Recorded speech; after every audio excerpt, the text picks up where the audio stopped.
My fellow Americans, there's a crisis in America, a cultural crisis. One manifestation of this problem is the number of senseless mass killings we keep seeing over the last few years. Whether it's a school shooting, a synagogue attack, or workplace violence, each new incident brings into painfully sharp focus something that most of us have felt for some time, that there's something very wrong with our culture. The mourning and soul-searching that follows these tragedies is normal and necessary, and it should lead us to ask the hard questions and seek substantial changes in order to put a stop to the senseless murder of innocents. As the leader of this great country, I have the solemn responsibility to shepherd our people through times of crisis, and this is a duty I'm determined to uphold to the best of my ability, so help me God. We need solutions, though, not rhetoric. And so that's what I come before you today to offer. Real solutions that, with your participation, will put a stop to these demonic mass killings and begin to heal our culture. Many have tried to lay the blame for these killings on the tools used to carry them out, whether it's guns or knives or what are commonly called assault rifles. I believe, however, that the problem goes much deeper than tools, to the heart and soul of every American. And the solution won't be as easy as simply banning any particular weapon, because making good people more vulnerable never made them safer. Listen, if I thought passing a law banning firearms from this country would put a stop to these senseless acts, I'd be advocating the destruction of every firearm in America.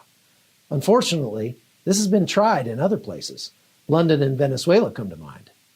And it's abundantly clear that this isn't a solution, but a mad wish, a pie-in-the-sky panacea that would never accomplish our goal so long as evil exists in this world. The sad fact, my friends, is that evil does exist. There are twisted and sick people who live among us, people who regularly take advantage of the liberty guaranteed our citizens in order to sow chaos in their midst. Whether they're deranged, demonic, or just mentally ill, the reality is that they're here, and sick men will continue to pursue sick ends with no regard for law or justice. Passing laws only limits the abilities of the law-abiding, not the lawbreaker. So no, more laws are not the answer. Fortunately, I believe that for every depraved criminal in our society, there are tens of thousands of good, decent people. And this will be the secret to solving our problem. Instead of legislating, I intend to lead.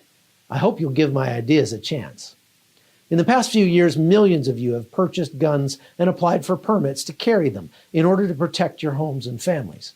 I understand your concern, and I applaud you for doing something active in order to take responsibility for your own safety.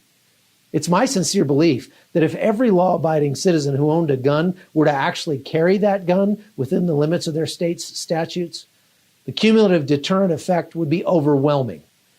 I encourage each of you to get trained on how to handle a firearm safely and carry your weapon with you wherever you go. In addition, today I'm calling for the formation of a new National Volunteer Police Reservist Corps who will help keep America's streets safe. As you're no doubt aware, our country's in the midst of a budget crunch.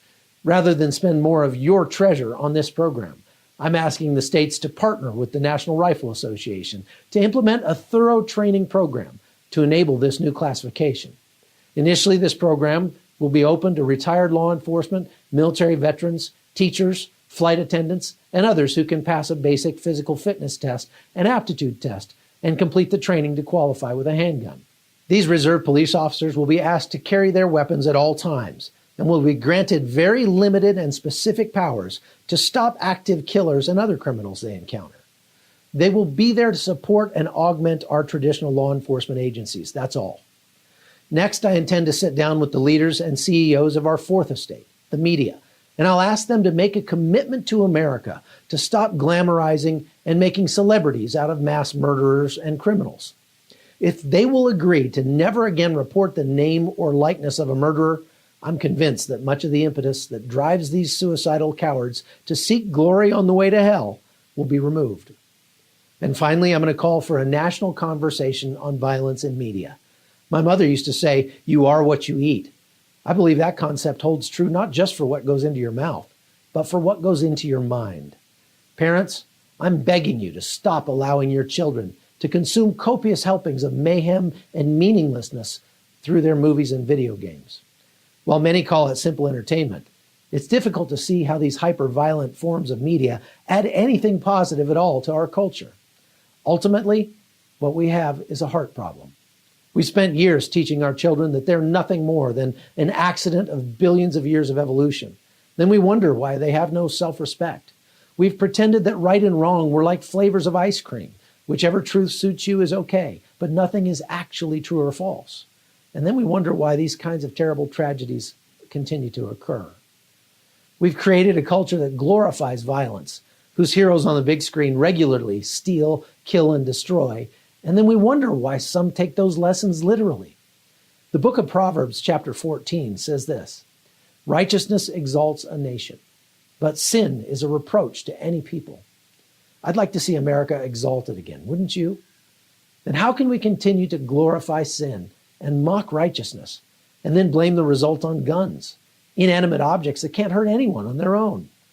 Perhaps it's because we aren't willing to look in the mirror and then take the responsibility on ourselves. But I believe there are good men and women across America who are willing to stand in the gap and save this country. If you're one of them, please go to volunteerforamerica.com and apply for volunteer police reservist status in your state. I hope that will make a big difference for all of us. So God bless you, and God bless America.